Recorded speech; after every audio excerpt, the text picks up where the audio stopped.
கண்மணி, அன்போட காதலன் நான் நான் எழுதும் லெட்டர். சி மடன் இல்ல கடிதம் வச்சுக்கலாமா? வேணாம், கடிதமே இருக்கட்டும். படி. கண்மணி, அன்போடு காதலன் நான் எழுதும் கடிதமே.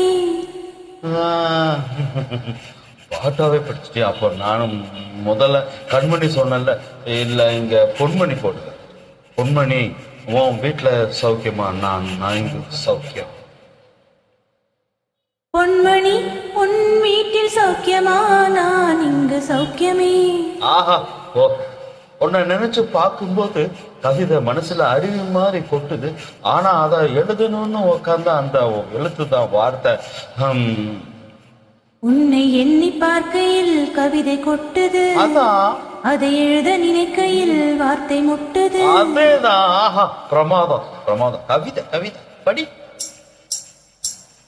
கண்மணி, அன்போடு காதலன் நான் எழுதும் கடிதமே.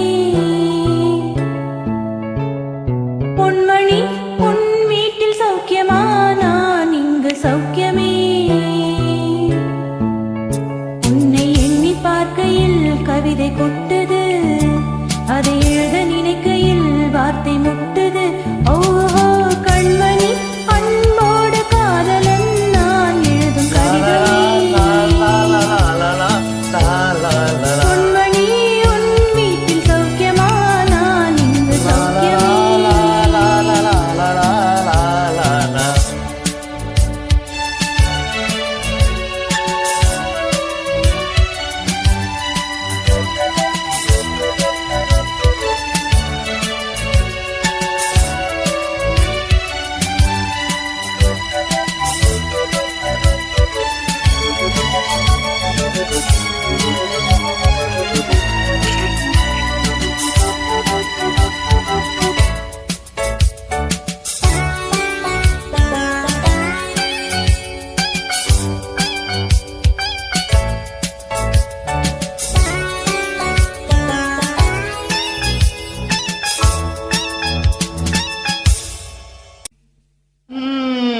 எனக்கு உண்டான காயம் அது தன்னால் ஆறிடும். அது என்ன மாயமோ தெரியல. எனக்கு ஒண்ணுமே ஆகிறது இல்லை. இதையும் எழுதிக்கோ. நடுவுல மானி, தேனி, பொன்மானி இதெல்லாம் போட்டுக்கணும். இத பாரு, எனக்கு என்ன காயம் இருந்தாலும் உன் உடம்பு தாங்கிடும். உன் உடம்பு தாங்குமா? அபிராமி அபிராமி. அது எழுதணுமா? இது காதல். என் காதல் என்னென்ன சொல்லாம ஏங்க அழுக வருது. ஆனா நான் அழுது என் சோகம் ஒன்ன தாக்கிடுமோ அப்படின்னு நினைக்கும் போது கூட வர்ற அழகு கூட நின்றுது. மனிதர் உணர்ந்து கொள்ள இது மனித காதல் அல்ல, காதல் அல்ல, காதல் அல்ல. அதையும் தாண்டி புனிதமானது, புனிதமானது.